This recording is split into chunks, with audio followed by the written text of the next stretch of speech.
Oh, buddies. All right, guys, we're going to wait. Hello, everybody. All right, let me just see where Amar is. Hold on just a second. Make sure he got the link. I'll meet you at the turtle. Oh, yeah, there he goes. Cool. All right. Hello, everybody. Looks like device is not. Let me close my door. Buddy, it's cold outside. It's cold here in Georgia, man. Burr, it's like 6 degrees, wet. Burr, I tell you. Cold. Let's see. I'm waiting for Amar. I see him on there, but you coming on there, big man? Big man with the master plan, Amar? All right, we'll go on just a second. So while we're waiting on old Amar, can't tell what's going on there. I don't see him. I see he's trying to get on. Yeah, there he goes. All right, cool. Amar, can you hear me? All right, Amar, we're on live. Can you hear me? I can hear you. Can you hear me? You want to put your disclosure thing up there? Yeah. Can you hear me, though? Yeah, I hear just fine, brother. All right. We are live right now. Just FYI, we are live. All right. All right. Let me get this. How do I share screen? Are we seeing red or green in the market here today? Ooh, lots of red. Ooh, lots of red. Hey, Jennifer. We got Jennifer from Washington State, right on. We got Kim from California, and I forgot where Chicken Charlie's from. Let me add the, I got it to the screen. If you want to add your disclosure, there we go. So if you want to talk on the disclosure there, Amar. Yeah, everything is for educational purposes. We haven't taken your accounts or your situation into account. What else do we say there, Josh? Go seek your independent tax guidance, independent legal guidance. We are not attorneys. We're not tax people. What else? We just basically don't trust anything we say. Go seek your own independent counsel. Absolutely. Yeah. Past performance is not an indicator for future guarantees. There are no guarantees. Exactly. All right. So let's start here, Bar. We got Chicken Charlie. I don't know where he's from. He asks, I'll let you tackle this. Amar, do you see the potential for inflation getting as bad as it was during the Carter years? Yeah, so I mean, when we look at inflation and growth and what that means for markets and whatnot, there's actually 4 different regimes for inflation. Hold on, I was about to sneeze. Oh, man. So there's inflation, then there's reflation, deflation, and stagflation, right? Those are the big 4 inflations. If the central banks continue to print the way we are, and if we,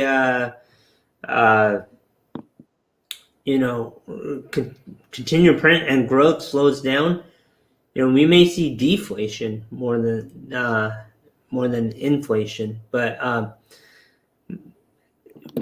it's hard to predict these things into the future, and so I would just set the framework that there's 4 different types of inflation, right? And we may not always be in one. So we rotate from inflation to deflation to reflation. That's a great point. That's a great that's absolutely. That's not one size fit. That's a great point.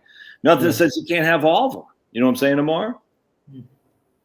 Yeah, so I mean, if we look at a matrix, you have the rate of change of growth increasing or decreasing, and then you have the cost of goods or inflation, most notably by the CPI index. And in the CPI index, there's actually a couple of things that we could highlight that would be maybe I guess useful. I actually have some up if you want me to bring it up. Yeah, sure. All right, I got this is what the BLS is. I was going to do a video on this. Is what the BLS is kind of the Bureau of Labor. Can you see that, Amar? Is that showing up on your side? It's coming up. Yeah. Let me make it a little bit bigger. And so, I mean, it might be easier for me to just kind of go over. So the BLS, the Bureau of Labor Statistics, which is in charge of the indexing for inflation, has made numerous improvements to CPI over the past decades. While these improvements make the present present future CPI more accurate historical price index series are not adjusted to reflect the improvement. So they aren't going back and changing it like the NASA is going back to changing climate data. Many researchers, however, express an interest in using a historical research series that was measured consistently over the entire time period. According to CPI, retroactive series is using current methods called the rcpi.u.rs present. An estimate of CPI for all urban consumers, CPI-U, from 1978 to the present, and incorporates, when possible, most of the improvements made over that time series. Anyway, point being is that the BLS recognizes, the Bureau of Labor Statistics recognizes that there's no definitive way to count inflation, but they're always trying to adjust it. Anything? Take it away, Amar, if you got something to say on that. I mean, when you look at inflation, there's a couple pieces of it, right? One is the housing costs, which are not. I mean, it is reflected in CPI. It's one of the larger pieces, but it's not what I would say accurate to what's going on in the environment. So, in housing, they use rental costs. Right. So what is the cost of rents and how is that changing? And if we're in an environment, if you look back in the past year, and there's a rental moratorium, you couldn't evict people, rents haven't changed, we're not being able to be raised. So that's not really embedded accurately in the CPI. So if you take CPI minus the shelter costs, inflation, is increasing. But if you add the shelter costs, and if you think of house purchases right now, trying to buy a home is hard. I mean, the inventory is at an all-time low, and money is cheap, and so the demand's really high. I think the real year-over-year inflation could be something like 5%, maybe, if you include all the pieces and include the housing and the cost of home purchasing and lumber and everything else that goes with that. Why don't we take the next question? Well, but going back to what Amar was saying before, though, guys, is this year isn't long-term necessary forecast, and that's the thing. You can't just say, well, it is high today because of whatever. In fact, watch my man, Uneducated Economist. Simon over at Uneducated Economist did a great video today on lumber. He works in a lumber yard. And Simon has been actually ringing the bell on deflation, as I have been. But Simon works in a lumber yard. He's seen, like, for instance, he said he did a video in 2019 about 4x4s. He couldn't get any inventory, yet prices were cheap. It was very interesting. So go to Uneducated, and I don't know, I've emailed Simon, he's emailed me, but I've never met the guy. Incredible boots on the ground, literally boots on the ground aspect of inflation relative to the price of lumber. It's not what you think it is. It's just not. So with that said, we can have short boost of inflation in a deflationary economy for the long term. Just always got to remember that. All right, so let's go to this other guy here. We got Cabulus, I can't even pronounce that. Our commodity index is a great buy to hedge against upcoming inflationary dollar destruction. I fear current good growth stocks up today are going to be hard to find in a few years. So I guess what he's saying, Amar, is can commodities hedge against inflation? What's your take? Yeah, I mean, you could. I struggle answering some of these questions, and no, it's because not that we don't want to answer. It's just that we have compliance and we have other pieces that we have to stay within our guidelines with. But commodities typically have been a good hedge for inflation. I don't know which specific commodity this person was referencing. So just a basket of commodities. Yeah, maybe. I mean, lumber, corn, agriculture, there's different types, precious metals, energy, different parts of commodities that could be part of that. I would say just know what you're owning, right? Because a lot of these index funds that are baskets, they have different percentages of what they own in there. Some could be as high as like 50% in energy, and then the remaining 50% is divided amongst everything else. And so you want to find something that is really pegged to what you're looking for. Well, my thing on that is they could be. I mean, forget the compliance stuff. Is no one knows, man. I mean, they could be until they're not. I mean, that's the idea that somehow gold is a hedge against inflation is just silly on its face. It's just there's the evidence of that is there's no correlation is not equal causation. In fact, the correlation of gold to inflation is so just you really have to be trying to make that work. Those numbers crunch. As such, gold, just using that for an example, in of itself, it may or may not be a hedge against inflation. But for someone to sit there and say, I'm buying gold as a hedge against inflation, I say, well, hey, good luck with that. Because remember, gold was literally banned as private ownership from FDR until, was it Nixon? I think Nixon allowed gold to be held by private hands again. You think they can't do the same for other things? And so the issue that comes to my mind is it works until it doesn't. And then at the end of the day, the one thing that hedges against inflation is always going to be not having to buy stuff. And so, Mar, you got solar on your house, don't you? Yep. Got solar. Mar's got photovoltaic. And I did a video on this the other day, Amar, about if you want to hedge against energy costs rising, get some some PV panels without question. If you want to hedge against the rising cost of energy, do I think solar is going to kill the fossil fuels? No, not at all. It's silly to think that, but for your personal consumption, my friends, if you have a south-facing either a yard or a south-facing rooftop, if you are not thinking about getting solar, I think you're making a mistake. Now, I can't. It's tough for me to do that, but I think that'd be something you could do as a hedge against inflation because the cost of energy are only going up, and as such, the one thing you can do is lock in that price by getting some solar for certain. Yeah. But that'd be. All right. Are you running into gas shortages out there? Like I know part of the country's having gas shortages, right? Nah, my wife drove today. She said busy. Like yesterday, she said it was crazy. But while she was driving to work today, she goes, it's busier than normal, but there are pumps open in Georgia. You know what I'm saying? We dodged more North Carolina and South Carolina. Right. Well, I think it's going up the East Coast, Frank. That's my understanding. Going back to solar panels, this real quick. We dodged a huge bullet, my friends, by this happening in moderate climes. If this were in the wintertime, those people up north would be freezing to death, literally.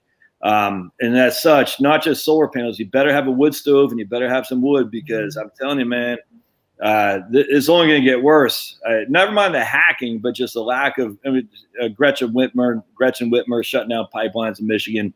This is all bad news, So we got insane politics. We got hacking. It's just bad. And as such, the lack of your ability to get natural gas pumped into your home to heat your home is going to be bad. On top of that, just gasoline that we're talking about here today. So we don't have anything right here in Georgia, Amar, but is this the beginning, the shot heard around the world or what? I don't know. But it is frightening. You better get your crap together because it's going to come. It's going to come. Are you got a transfer switch where you can go off grid, or are you all grid tied? Yeah. So we didn't get a battery. So the transfer switch comes when you get a battery. Fine. But no. So I have a little generator that would power 2 refrigerators or so. Yeah, I think the solar using the solar panels, you get your electricity bill, if it grows over time, then this can kind of think of it like an annuity, right? Absolutely, 100%. You invest let's say $20,000, and it's paying $100 a month. Exactly, which your electricity bills, which is money you don't have to spend, which is less stress on your portfolio, which you can handle more volatility, right? Over and time. it's money you don't have to generate to spend. We don't have to pay taxes on that money you don't have to generate to spend. You see what I'm saying? It's a double whammy. If you don't need the money to pay for your electricity bill, you don't need to pay the taxes on the money for which you had to generate it. So, all right, we got ex-lava hot. All right. What would have happened to the markets if the events of January 6th would have prevented Biden from taking office? Who knows? That's silly. All right, come on. All right, here we go. We got Google sucks, even though we're on a Google platform. It seems like some of the current inflation is due to supply chain shortages and results of supply and demand. Your thoughts? What says you, Amar? I think that there is a percentage of that, but I think the percentage of central banks printing is a lot higher than the supply and demand issues. And COVID really shined a light on the centralization of these manufacturing and all that, and maybe decentralizing some of these things would help diversify. I bet big business is looking at ways where they could spread out their supply chain instead of centralizing, which it's like a pendulum. It swings one way for like 10 years and then swings the other way for 10 years. So I think we're at a phase where we're looking at maybe decentralization of supply and demand, of supply chain, essentially. Yeah, I hope so. We shall see. Carl says, how does the government correlate CPI with a workforce that won't engage? I think what Carl is saying, basically saying, hey, people aren't working because of stimulus check. How do you correlate CPI?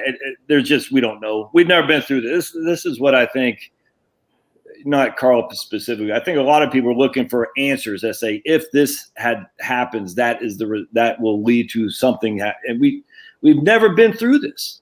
I mean, think about it. When I was growing up, to get a job, I mean, you couldn't just not get a job. You see what I'm saying? I mean, you had to. And now people don't have to. How do you measure that in terms of historic, just any kind of economic data? You can't. We've never been through this before. And as such, there's no answer for what inflation is going to mean, what spending is going to mean, what market. No one has any idea, which is why being nimble is always the best way to go, because there's no answer for that question, unfortunately. And when we're talking about investment management, I mean, nobody has a crystal ball for the future. So you have to build a portfolio that does well under all different circumstances. Yeah, 100%. And your results are more probabilistic, meaning that if this happens and there's some probability that this will happen, then this is what my outcome is. And you have to range different scenarios with different probabilities, and that's how you overweight and underweight different sectors. What I would say is that we're kind of in a vicious cycle where central banks print money that inflates asset prices. Yes. Makes everything more expensive. And so then the government creates stimulus checks and stuff like that so that people can afford to buy the higher price things. Which are more expensive because the government prints them assets. Exactly. Yeah. So it's just this big cycle that goes round and round and round. And I think we've gotten to the ninth inning of this, where like now it's come to something will have to break. And I think the ninth inning really came around because you have this bifurcation of wealth, right? When you've eliminated the middle class, you have a lot of people down here, and then you have people up here. And now you got to figure out how that society kind of blends in, and I think that's going to be interesting to see. I could not agree more. 100%. In fact, I hear an echo, Amar. You hear an echo? You don't? No. There we go. Hold on a second. Am I still showing my? Oh, I'm still showing my screen. Oh, jeez, man. No, you're not. I wasn't? Nope. All right, so, and real quick, I see the 10-year Treasury, the yield are going up, my friends. So we see lots of red across the board. We see green in the 10-year Treasury yield. What does that mean for the price? So everyone put it in the show notes. 10-year Treasuries, 30-year Treasuries going up. What does that mean for the price of those bonds? Don't answer, Amar. So you see red. Maybe be more specific. As yields go up. No, don't be no. We want to see. So we see the green on the yield of the 10-year Treasury going up. What is happening to the price? Don't give it away, Amar. We got to see what people say. All right, here's my man Trevin. Interesting name. Looks like he's playing Little League baseball, but he says he's about to retire from his law enforcement job after 28 years. He'll have approximately $400K in his 457, of which I'll be able to withdraw from when I retire. I'll be 50 years old. Okay. I thought there was a question. Yeah, so let's not try to put your personal information on this. This is public. This is a YouTube live, so everybody can read your stuff. But there's no question. There was no question on that one. Yeah. Kim says, I have questions about Roth conversations. He wants to have a conversation about Roths. Okay. She wants to have a conversion. Right. Yeah. I'm goofing on you, Kim. Update paying cash for a place in Idaho. Update paying cash. Manufacturer. She's going to buy a manufactured home in Idaho. Okay, gotcha. She's going to sell in California. She'll get maybe $100,000. Continue to have money in cash bucket.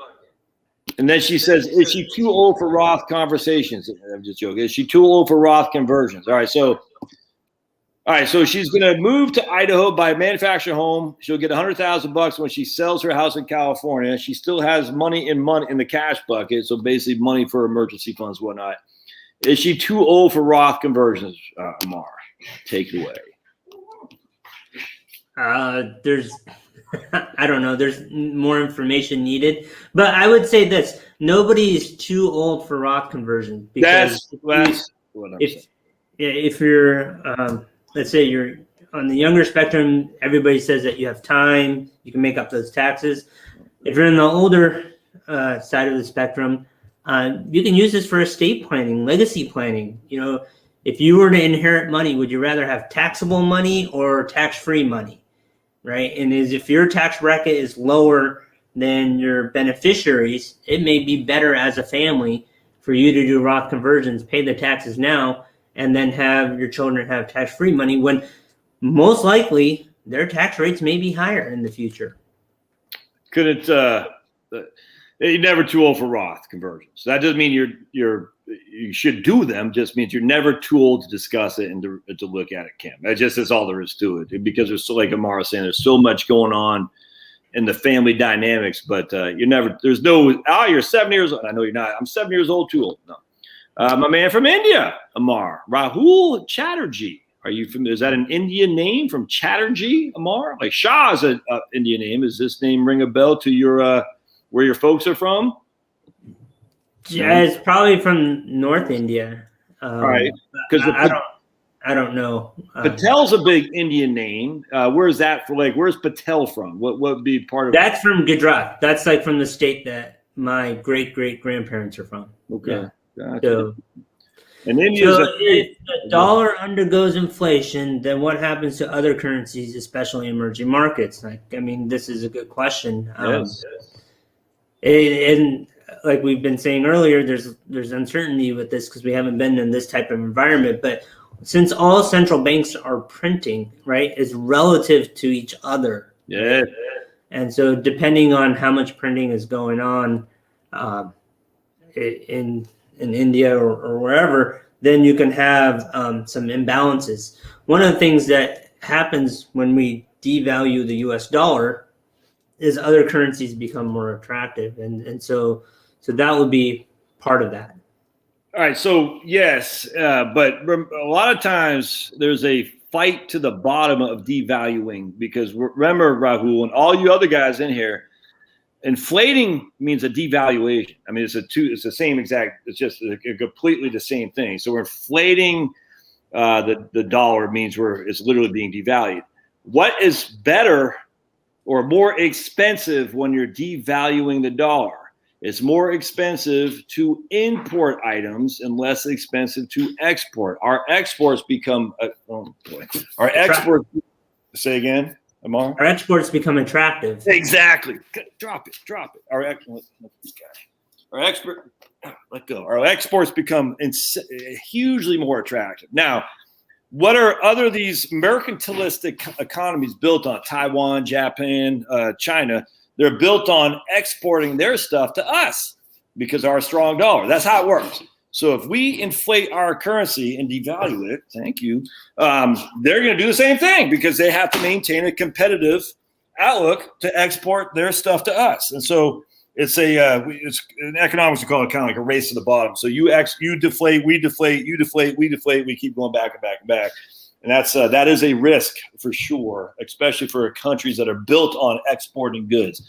I'm telling you right now, countries that are built on exporting the U.S., they're scared crapless of us devaluing. I'm just telling you right now, and that's because their whole economy is built on us, the consumer, buying their cheap products. If we have a dollar bill that goes down in value, they're like, holy crap, what are we going to do? People are not going to buy as much as our products they're going to turn around and manufacture in house, it's a whole global. I'm telling you, it's a global. I don't want to say nightmare, but it's going to be interesting to see how that shakes out. By the way, if we may, there is no country in this earth that isn't doing the same damn thing. The interesting thing is everyone says, "Oh, we got too much debt to GDP." I just look at Japan, 240%. I was literally just listening to a podcast a few minutes ago on the argument among Austrian economists versus monetarist economists versus Keynesian type economists. And they all agree that debt's high, but they don't all agree what the solution is or what the net result is. And the interesting thing is you still have to answer for Japan. But even that, you got countries out there with debt to GDP that's like 30%. Their economy sucks donkeys. You see what I'm saying? You're like, well, they got debt to GDP that's a third of what we have, and they got inflation through the roof. So how do we explain that? And the answer is because no one knows crap. That's the whole point. All right, so good call, Rule. I'm glad to hear from India, man. Big fan, first time, long time. Do you recommend, Amar, this is Shake and Bake, do you recommend target mutual funds for retirement? No. I mean, we're an active manager, right? We're actively investing for our clients.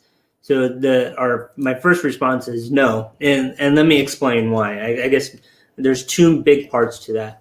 Number one, target date funds automatically become less aggressive regardless of what's going on in the market environment, right? So I remember at USAA, they started target date funds, and they would rebalance at the end of the quarter to a glide path to having more bonds over time.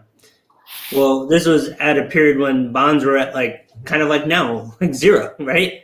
So if interest rates are at the bottom and if interest rates are going up and you're buying more bonds, what's most likely going to happen to that part of the portfolio? So we believe that that's one thing that you should control in terms of your allocation. The second thing is that it depends on your withdrawal streams, right? Yeah. And when you need money, target date fund is not going to be tailored to your situation. I have a lot of clients that in the first half of retirement, they want to travel, they want to spend money because they have the mobility and they want to enjoy that period of life, with spending being a little bit higher. The target date fund is not going to take into account liquidity, cash flow, volatility constraints in that type of environment. Yeah. And most target date funds, like I think the Vanguard one is built using Vanguard funds inside of it, right? Yeah. And so same with Fidelity, same with Schwab, same with all the other ones. And so you're buying a fund of funds, which tends to be more expensive. 100%. Yep. 100%, man. Fund of funds are generally not the way to go. We just got to be careful here, not saying explicitly because everyone's situation is different, but generally speaking, I'm a 100% agreement with Amar. My man, Notre Dame Irish says, interesting to see that much of the mainstream investment news is regurgitated crap. Very little full and defendable analysis. Dude, remember the mainstream news. I don't care if it's Fox. I don't care if it's MSNBC. I don't care if it's CNN. I don't care if it's Fox Business, CNBC. They're all here for advertising revenue. Clicks, man. They're always the same. And YouTube's the same way. It's all opinion based too, right? And so like one of the things that it's good to do is get straight data, like from the actual facts, and then make your own opinion about those, right? So staying informed. It's opinion, but it's opinion to the extent they have to get people to watch. And the way they get people to watch is they peddle fear porn. There's no other way around it. It's literally, if you've been following this as much as Amar and I have, you'll see the same stories written every single year. I mean, it's literally the same. It's like the same crap I was reading in the mid-90s I'm reading now. It's the same stuff. And it's just regurgitated nut. It's crazy talk. All right. My man says, just want to say he appreciates us. We've learned so much more here than college. Wow. That's good, man. Well, I appreciate that. Not knowing is ignorance is bliss. It truly is, brother or lady. But so ND Irish, he doesn't like Notre Dame. He says our company is talking about increasing raw material inventory. Well, all right, that's interesting. That's a hedge against inflation. That's what they're doing. So this is like a topping off of your gas tank. And my wife called me and said, should you top off? I was like, no, I'm not topping off. Come on, stupid. Don't top off. I mean, it's just a short-term freaking issue. This is what these guys are doing. We're going to top off our inventory because we could see mass inflation. I think that's panic buying. And whenever you got panic buying, you're going to have mass short-term inflation. And then ultimately, it'll be price controls, which always destroys everything. Let's see. All right. Florida has nuclear power plants in the South Florida. Nuclear is the way to go. 100%. All right. Here we go. Here's a question from Chicken Charlie. Isn't the Fed's hands tied when it comes to raising rates because of debt load and deficit? What says you, Amar? Yeah. So this question is really going to, like, if we increase interest rates, then the Fed, the bills that we have to pay on the debt, they go up as well. So that is kind of true. Remember, we have 30 years worth of debt outstanding, right? So as those pieces of debt come to full cycle, we're issuing new debt. Yeah. And so if we increase interest rates right now, think about 30 years ago, right? If we're at zero and we increase it a little bit, we have something maybe at 6% maturing, and then we'll issue new debt at 2 3/4. I don't even know what the 30-year Treasury is right now. You had it. I think it's 2 1/4. Yeah. Let's see. 30-year is 2.4. Yeah. I mean, it's less than 2.5. Nuts. Yeah. So remember, we have all these different tranches of bonds coming due, and then we have all these new tranches that we're creating on an ongoing basis to fund the government. So, like, right now, we're in a position that the amount of new debt that we're creating and at low interest rates versus the old debt that's maturing, it's not going to move the needle a whole bunch. 10 years from now, 5 years from now, that could be a different story. I could not agree more. I mean, you think about it. Let's see, 30 years ago, 1991. The 10 year was about 8%, right? That was in the midst of the first Iraq War. I don't know what the 30 year was doing, probably around 8%. And now they're regurgitating those at 2 1/4, 2.4. That's a win. I mean, literally, the federal government is getting rid of their 8% bonds that they had to pay interest on to refinance them at 2 1/4, 2.4, 2.5. I mean, I completely agree with that. Thoughts on the total bond index, Amar, especially the market rotation? Yeah, I think total bonds, I mean, it's tough to be in these bond funds and stuff because most of them have a longer duration. And the longer your duration as interest rates go up, the further, think of it like a seesaw, right? So like the further you're out, the more volatility that you'll see. I mean, higher credit qualities, maybe even looking at some equities that are consistently paying dividends like utilities or something like that could maybe a good substitute. I don't have a real, right now we're probably rotating from risk-based fixed income into a safer or higher credit quality if deflation is coming, right? Yeah, we're not seeing that in the price. So going back to my question, everybody, what happens when the yields go up, the price of bonds goes down? And a lot of you guys said that. So if it's a flight to quality right now, given the Dow is down 400 points, and the NASDAQ is down freaking 2% on top of the last. We're not seeing in the bond market. We're seeing the exact opposite. There's a sell-off on bonds too. I wonder if it's just, the yield is up 3.6 down on the 10-year Treasury. That's crazy. So, that's a significant increase in 10-year Treasury yield, which means it's a significant drop in price. I wonder, if that means there's just a flight to cash. I mean, what do you think? I mean, people are nervous. I mean, they watch CNBC and like all the news channels, and they see what's happening to the country in terms of taxes and everything else, and a lot of uncertainty breeds fear. Fear breeds, go to safety, go to cash, go to things that Talking to a lady today, Amar, from California. She had sold her condo in California, now lives in North Carolina, and she's got like $300,000 net proceeds. Thanks, girl. That she sent in cash, and ultimately, I'm thinking, man, Wellesley's perfect for that. Some of that money, but I said, you might as well just wait because we don't know when this cycle is gonna stop. I mean, it might be today, it might be 6 months from now. We have no idea. But man, no one ever slept. No one ever woke up in a nightmare sweating bullets because they had too much cash. That's for sure. Yeah. Here's our law enforcement officer. He says he's got 400,000, 457. He's 50 years old. Should I put it in safe harbor and treat it like cash? I'm going to just speak on Amar's behalf. There's no way he can answer that, certainly because he doesn't know your situation. No way I can answer that. One thing I would say at the end of the day, given that you got 28 years in as in law enforcement, presumably you're 50 years old. Presumably you also have a pension, and you will get Social Security at some point. And so remember, and this is not specific to my man Travis here. When you have Social Security and you got a pension, in some way you kind of think of those as your bonds or as an annuity, because they literally are annuities, and those what those things are.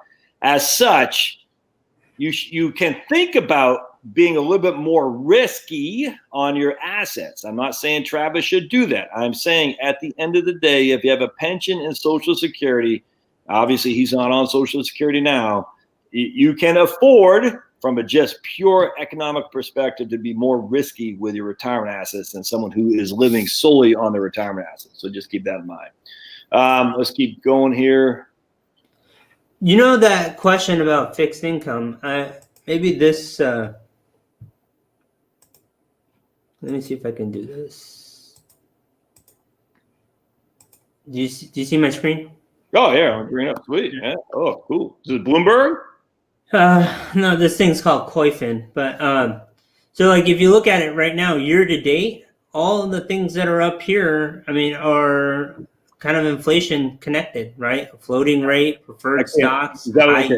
Gotcha. We can't see it. So we can see it. We just can't see what they are. So preferreds are up year to date. Floating rates up to year to date. What else? Tips. Yep. Yeah. And if you look at everything that's down, I mean, look, emerging market bonds, international treasuries, convertibles, municipal bonds, Ginnie Mae, 20-year plus is down 13.5%.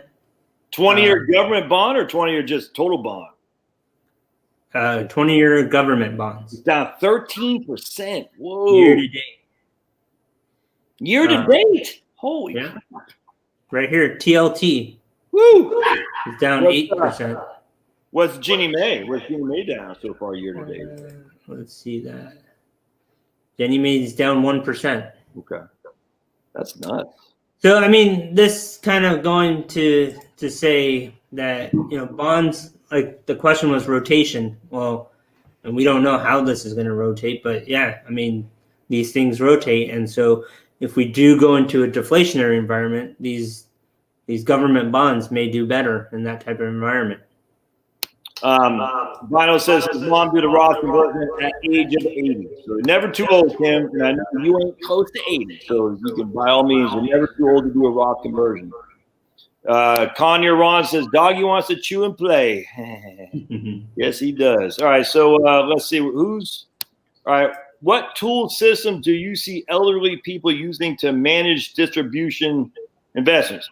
Do you see them setting up on autopilot before they get old, use a relative or an investment advisor? What do you see, Amar, in terms of how they pull money out? What's your thoughts on that? Yeah.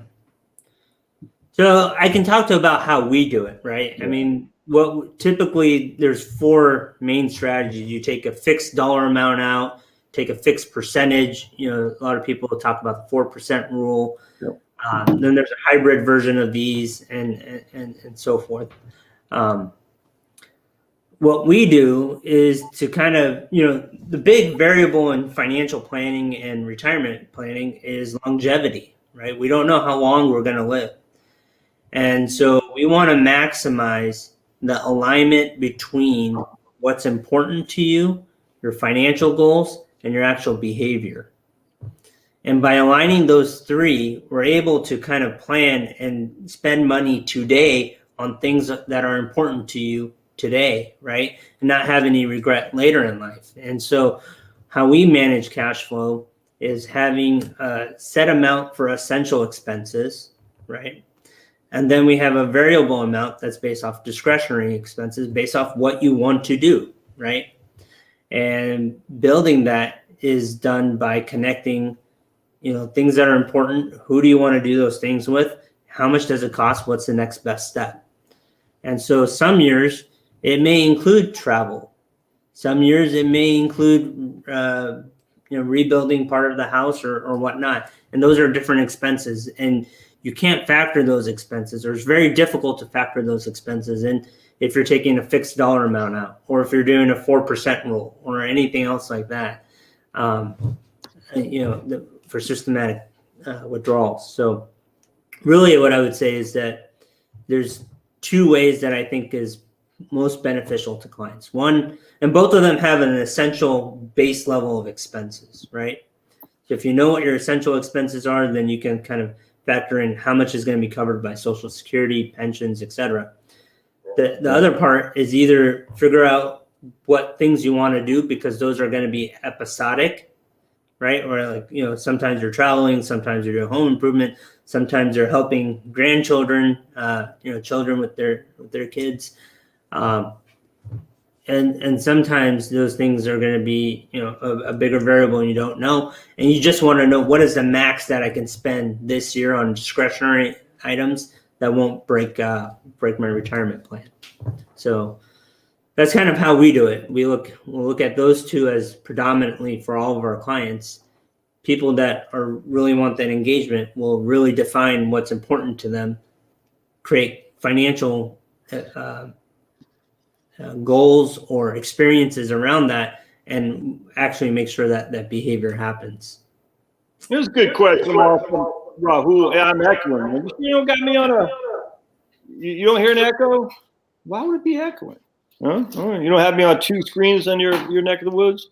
No, and I have the volume down too. Amazing. All right. Rahul says, are younger generations too naive in assuming crypto will become the default form of currency? Are all the governments stupid to give up the ability to print money? That's let me answer real quick, and I'll let Amar take away. The idea that Bitcoin or what's other Dogecoin, well, I don't even know what the hell it is, Ethereum are going to become a form of currency is inherently just silly to me, without question. It's all speculation. It's gambling. Now, the idea that the government is going to give up its ability to control the monetary system.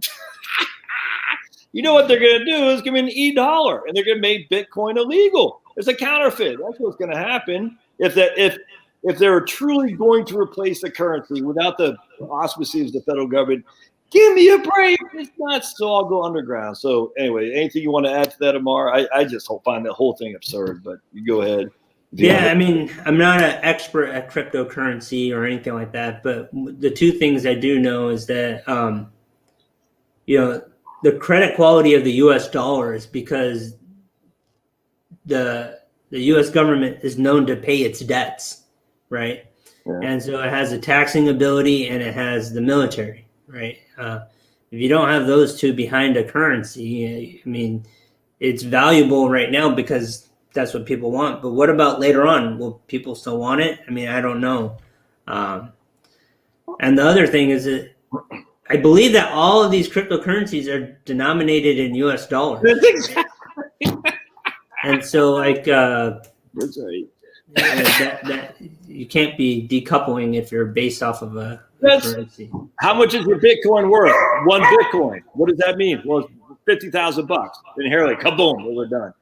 On top of that, don't forget, the U.S. currency, the reason it's valuable is because of the production of the United States. And I think a lot of people overlook that. U.S., they say, oh, we got a lazy generation. They've been saying that since what, Aristotle? I mean, I don't know if Socrates one was good. Then again, but I mean, as long as we're producing as somewhat of a I hate to say capitalistic, as a mixed economy, that's still the best game in town. People are going to value it for sure. Then again, all right, so we got. Let's do kind of like a 2-minute drill. Let's answer the most amount of questions in the next 10 minutes. Would floating rates be better, Finnegan, than a bond fund? Anything you want to say? I mean, Amar can never say better or not, but anything. Yeah, and floating rate is a type of bond, right? Yes. So, just like stocks have different sectors and different asset classes in terms of large cap, mid cap, small cap, bonds have the same thing, right? So floating rate is a type of bond, but it's You see my dog's two butts. They're looking out the window. You can see they're big. Both are big. One's got a pink eye. One's got a brown eye. Floating rates got killed, Charlie, in the 2008. Just FYI. Floating rates got smoked. Will they get smoked now? I don't know. But just because they're short-term duration doesn't mean that they're not going to get killed. They got smoked in 2008. Let's see. I'm planning to retire in 3 years. What kind of portfolio distribution would you suggest at this time? There's no way to answer that. Morningstar doesn't like structured notes. What says you, Amar? Yeah, so we use structured notes for some of our clients. I think the area where structured notes make sense. So they're financial products that are made for everyone. You have to identify if they're made for you. So that's like the first caveat, right? People say, I hate annuities and stuff like that. Well, and you should never buy an annuity. Well, you should really see if the annuity is made for your situation. So situations that I like structured notes are for individuals that are really conservative, that don't want to take a lot of risk, but need to take risk in order to reach their financial goals. So there are structured notes that protect from losses or that have an offset on the losses. So individuals, I would say, really conservative to moderately conservative in that spectrum, I think structured notes could play a good role. All right, what do you think about the Bank on Yourself program? Are you familiar with this, Amar? Invest in yourself is what I read into it. I don't know. It's Bank on Yourself. There's two different ones. One is you use a home equity. It's like a home equity line of credit to pay off your mortgage, and the other one is a whole life insurance. They use whole life insurance. We don't have enough time to get into that. I'm not a fan. I've done other videos on it. Infinite money is what they call it. We can talk about that later, but we don't have enough time. Let's see what else we got. I'm not a fan though. We got floating rates. We are talking about that. What percentage of your total portfolio should be in each of the three buckets is completely contingent on you specifically. Oh, all right. Social Security will be solvent soon. The government is running out of your money. So you mean insolvent. That's simply not true. It's Social Security. Look, there's three different ways they look at Social Security. They get an intermediate way, the low and the high for unemployment, low interest rates, things. And the intermediate is what the Social Security trustees look at.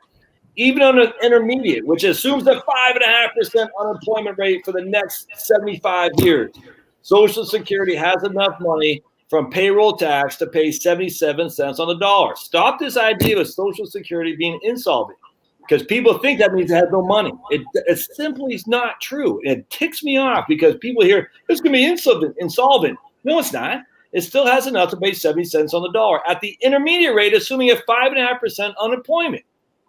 Stop that. I hate that because it's fake. It's completely fake. It's like the U.S. dollar is crashing all over the place. And you're like, whoa, where's it crashing? All right. We don't have enough time for that. When using the retirement calculator, it asks about my total savings. Shouldn't it ask what taxable IRA and pre-tax savings? Yeah, it should. But if it doesn't, you got to do it in the lump sum, like you said. All right. Yeah, I'm not sure why I'm echoing. I blame Amar. Amar's a pros. He's not trying to make an audition tape for Sean Hannity. Yeah, I completely agree. The dollar is valuable because it's Pulverizer said, you never echo, Amar. It's all me. I don't know why it'd be me. I never echoed until today. I blame Amar, man. So I blame Amar. The dollar is also valuable because it's the world reserve currency. I completely agree. All right, here's a good one, man. What the best books, Amar, you recommend to learn about economics or investing or anything? Any books on financial matters that jump out at you? Yeah. God, I don't have it on me right here. I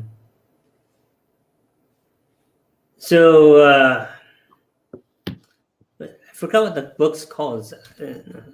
Economics. Amar doesn't read. He doesn't watch his cartoons. Why don't you start with your books? I'm going to go on Amazon and see if I can find the economics in one lesson, James.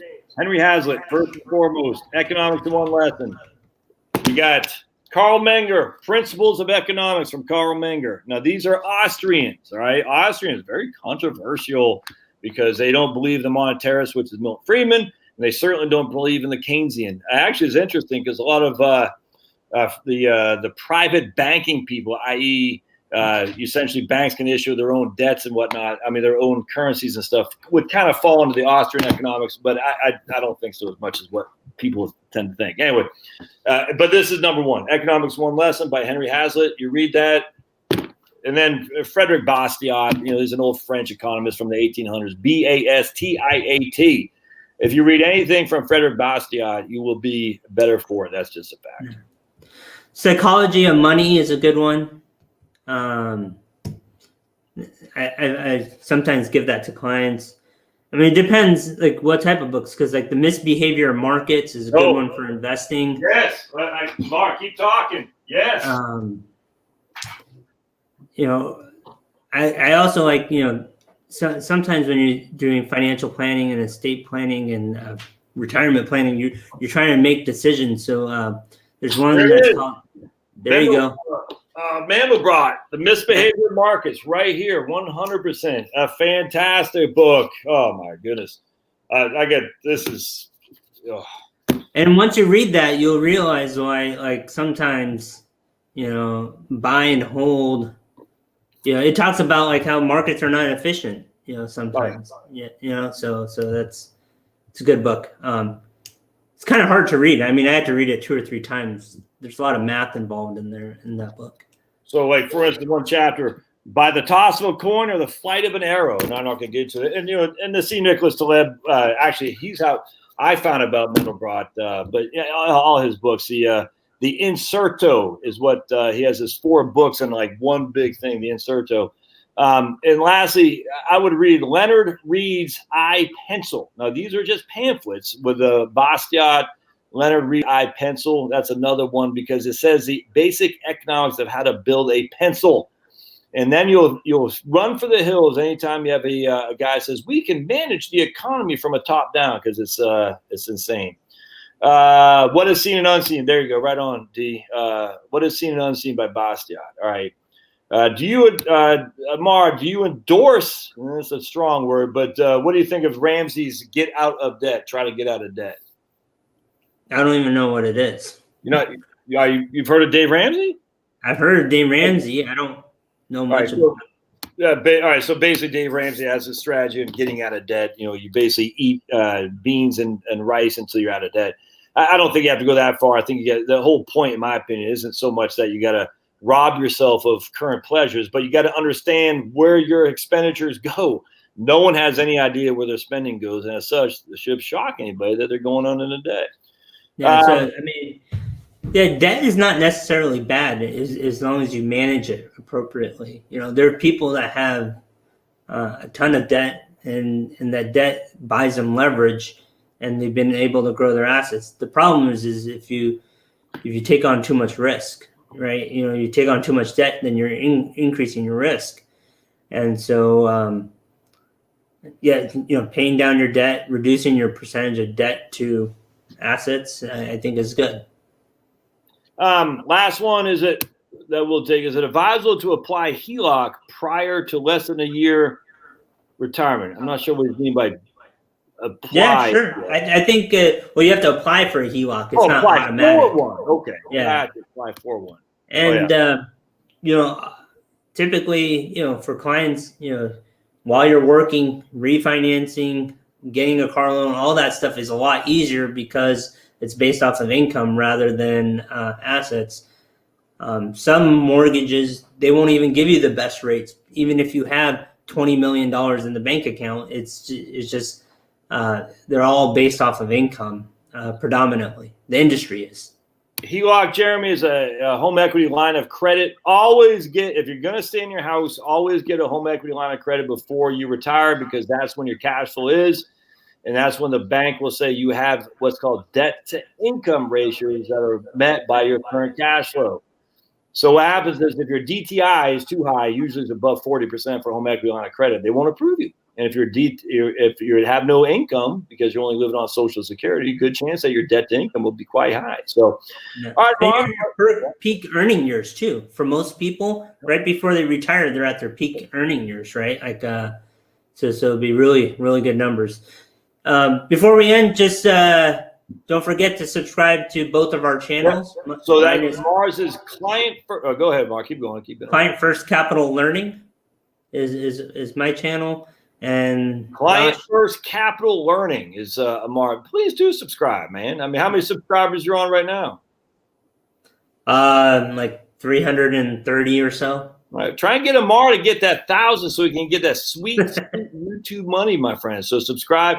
The best way to help the channel is to share them, man. On Facebook, on Instagram, I guess. I'm not there, but just, whatever the stupid clown show of Twitter is. But sharing them is always because presumably you guys have all subscribed. So share them with other people, man. That helps a lot for sure. All right, my friend. If you have questions or if you have any ideas for Josh and I to talk about, we finished the 13 wealth management issues, and now we're trying to figure out which direction we should go. So if you have any ideas after this video, just put it in the comments. Exactly. Yes, sir. Thanks, Amar. See you. Thanks for being here, guys. Sorry about the echo. I blame Amar. Thanks, man. Bye.